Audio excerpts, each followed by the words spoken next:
21 সদস্যের এই ক্যাবিনেট দিয়ে রাষ্ট্র চলবে না, বলতে পারি চলবে না, তারা ব্যর্থ হবে, সফল হবে না। এখানে অনেক যোগ্য লোকের আরো দরকার আছে।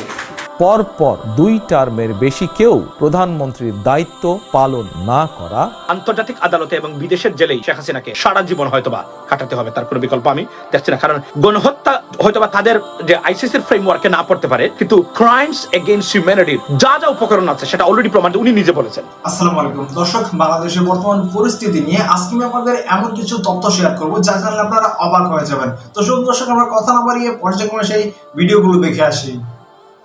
আমি প্রথমে তারেক জিয়াকে ধন্যবাদ দেই। এই একটা জিনিস গত 16 বছরে আওয়ামী লীগ সরকার করতে পারে নাই।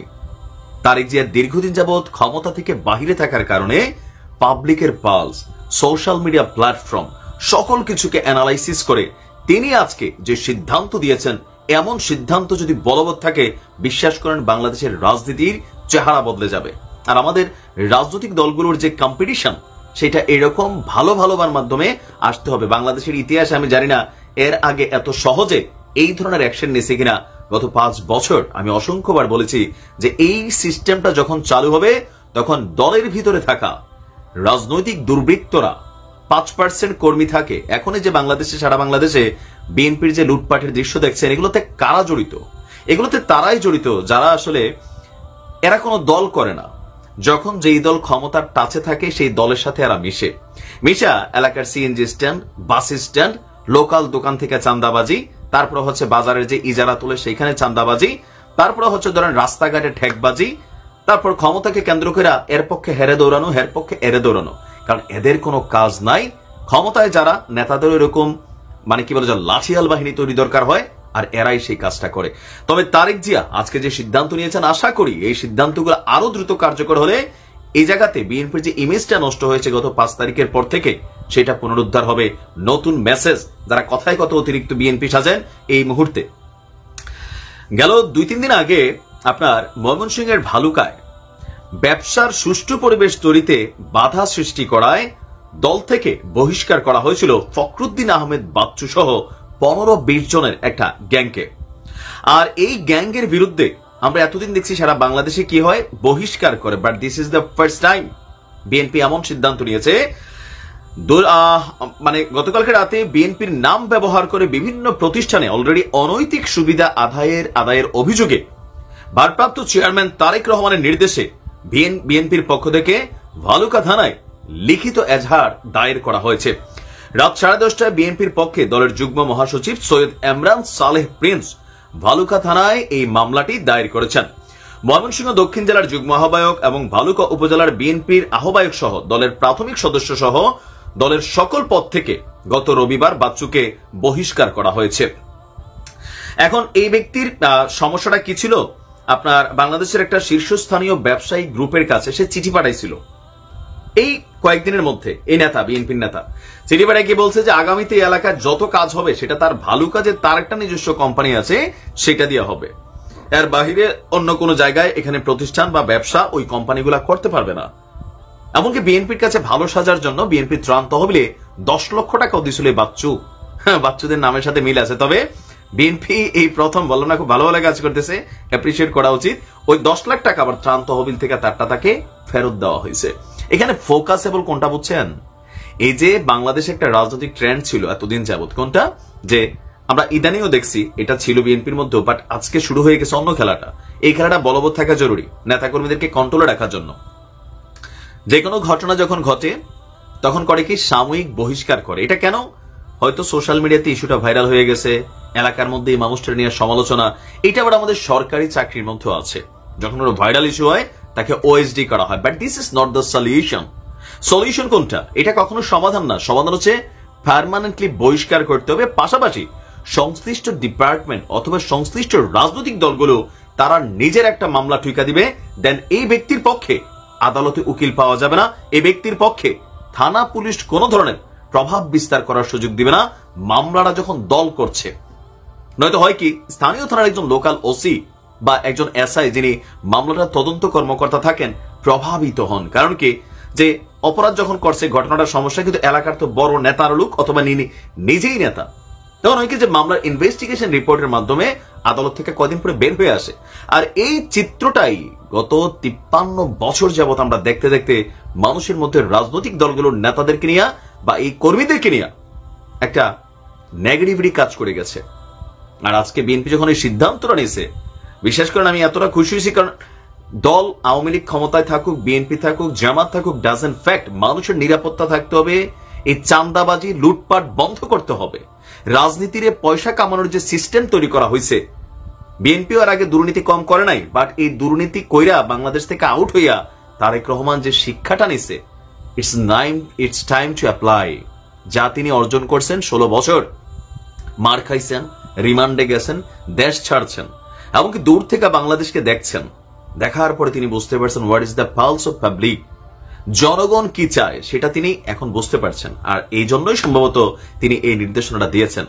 তার এই নির্দেশনায় নতুন আরেকটা ডাইমেনশন তৈরি হবে। কোনটা?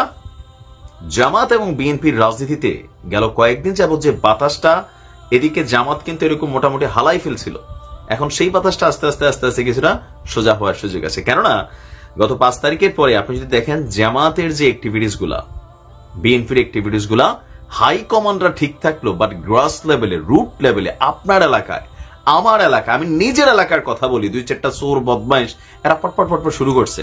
দলকে ক্ষমতায় আসছে আগে থেকে প্রভাব প্রতিপত্তি, তো এরা এটা দৃশ্য দেখেছে। কিন্তু আমার এলাকাতে জামাতের লোক তারা ত্রাণ বিতরণে ব্যস্ত ছিল, বিএনপিরও ছিল, আলহামদুলিল্লাহ বিএনপির মানুষও করছে, আওয়ামী লীগের নেতারাও করছে। এমন না যে আমাদের এলাকায় আওয়ামী লীগও করে নাই, আমাদের এলাকায় আলহামদুলিল্লাহ যথেষ্ট শান্তি ছিল। কিন্তু ওই যে একটা শ্রেণী যারা চিন্তা করতেছে আসলে বাজার ইজাদার নিব, সিএনজি স্ট্যান্ডের পয়সাটা খামো, রাস্তাতে জিবির নামে টাকা খামো, এরা কিন্তু শুরু করে দিছিল।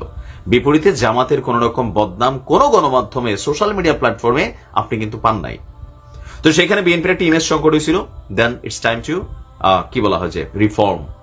তো তারেক রহমানকে ধন্যবাদ। আশা করি ক্ষমতায় যাওয়ার পরেও এই কার্যক্রমগুলো চালু রাখবেন। 21 সদস্যের এই ক্যাবিনেট দিয়ে রাষ্ট্র চলবে না, বলতে পারি চলবে না, তারা ব্যর্থ হবে, সফল হবে না। এখানে অনেক যোগ্য লোকের আরো দরকার আছে। আমরা প্রথম যখন হোম মিনিস্টার সাকত সাহেব ছিলেন, তার সাথে আমরা মিটিং এ পরিষ্কারভাবে বলেছিলাম, তৃণমূল পর্যন্ত আইন শৃঙ্খলা পরিস্থিতি নিয়ন্ত্রণ করে পুলিশকে স্বাভাবিক করেন। বলছেন আজকে ভোক্তা অধিদপ্তর পুলিশ পায় নাই, কোন থানায় পেট্রোল নাই, মানে পেট্রোলিং এর যে পুলিশ থাকে টহলে মুভমেন্টের উপরে রিজার্ভ, সেই পুলিশটা নাই। পুলিশের প্রায় 500-র মতো গাড়ি আপনার এই ঘটনায় পুড়ে গেছে বা নষ্ট হয়ে গেছে, তাহলে তার বের হতে গাড়ি লাগবে। তাহলে পুলিশ তাদেরকে প্রমোশন দিয়ে যোগ্যতা না থাকা সত্ত্বেও উঁচু পদে অধিষ্ঠিত করেছে, তাদেরকে রিমুভ করতে হবে।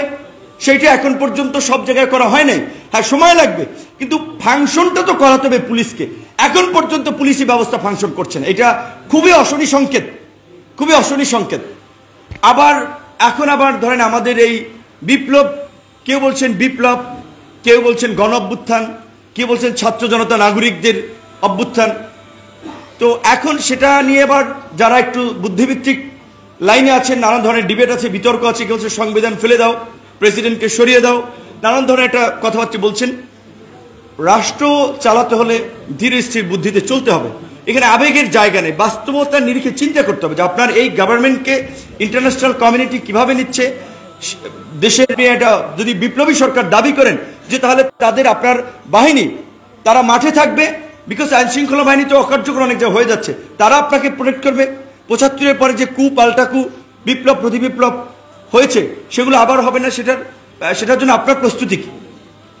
সামান্য আনসার ঠেকাই দিয়ে ছাত্র জনতাকে লাগে। এই ছাত্ররা আন্দোলন করে সেটা ঠিক, বিভিন্ন রাজনৈতিক দলের সমর্থকরা ছিল, এখন কিন্তু বাজরা পাচার করছে, যদি সেখান থেকে আনতে না পারে তাহলে দেশের তাদের যে সম্পত্তি আছে তা বাজেয়াপ্ত করে সরকারি ফান্ডে জমা দিতে হবে।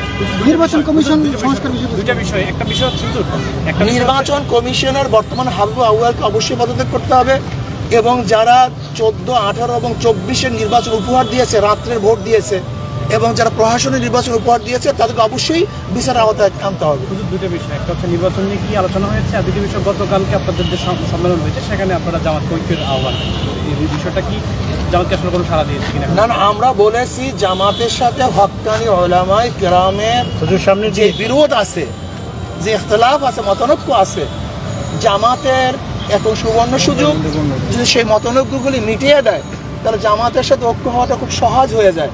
আর যতক্ষণ পর্যন্ত হক্কানি উলামায়ে কেরামের সাথে মতানৈক্য না মিটাবে ততদিন পর্যন্ত জামাতের সাথে ঐক্য হওয়াটা অনেক দূরত্ব পয়দা হবে, কাছাকাছি কঠিন হয়ে যাবে। জামাত ইতিমধ্যে কওমি ঘরানা আলেমদের সাথে বৈঠক করেছে, সেক্ষেত্রে আপনারা কি বলতে চান? না, আপনি যেটা বলছেন আসলে কওমি ঘরানা উলামায়ে কেরামের সাথে না, কিছু ব্যক্তির সাথে, তাও বৈঠকের উদ্দেশ্যে নয়, কোন এক ভিন্ন দাওয়াতে তারা গিয়েছিলেন, সেখানে এই বিষয়ে আলোচনা করেছেন। হুজুর, শেষ প্রশ্ন, অনেকে বলছে যে 2 বারের বেশি প্রধানমন্ত্রী হওয়া যাবে না, এই প্রস্তাব রেখেছেন, আপনারা এটাকে কিভাবে দেখেন? দেখেন, আমি মনে করি একবারের প্রধানমন্ত্রীও যদি এই শেখ হাসিনা মার্কা হয়, তাহলে একবারও আমরা সেই প্রধানমন্ত্রীকে চাই না।